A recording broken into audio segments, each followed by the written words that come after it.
পাকিস্তান ভূখণ্ডের ৬টি অঞ্চলে একযোগে হামলা চালায় ভারত। পাল্টা জবাব দিতে ছাড়েনি পাকিস্তানও। দেশটির প্রতিরক্ষা মন্ত্রী খাজা আসিফের দাবি, ভারতের মিসাইল হামলার জবাবে দেশটির ৫টি যুদ্ধবিমান ভূপাতিত করেছে তাদের সেনাবাহিনী।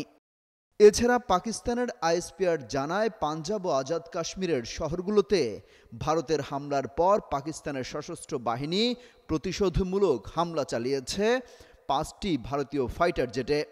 একটি ড্রোন ও ব্রিগেড সদর দপ্তর ধ্বংস করে দিয়েছে।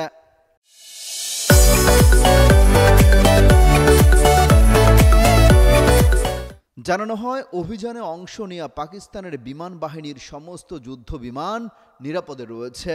ভারতীয় বিমান বাহিনীর ধ্বংসপ্রাপ্ত জেটের মধ্যে ৩টি ফ্রান্সের তৈরি রাফাল, রাশিয়ার তৈরি একটি SU-30 MKI এবং একটি MiG-29 রয়েছে বলেও জানায় পাকিস্তান। ভারত বলছে, কাশ্মীরে যে সন্ত্রাসী গোষ্ঠী হামলা চালিয়েছিল তাদের অবস্থান লক্ষ্য করেই চালানো হয়েছে অভিযান। ভারত এই সামরিক অভিযানের নাম দিয়েছে অপারেশন সিঁদুর। ভারতের আক্রমণের নিন্দা জানিয়েছে পাক সামরিক মুখপাত্র।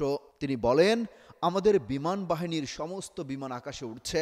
এটি একটি লজ্জাজনক এবং কাপুরুষোচিত আক্রমণ যা ভারতের আকাশসীমার ভেতর থেকে চালানো হয়েছে। তাদের কখনোই পাকিস্তানের আকাশসীমায় অনুপ্রবেশ করতে দেয়া হয়নি। অমিত হাসান রবিন, যুগান্তর নিউজ।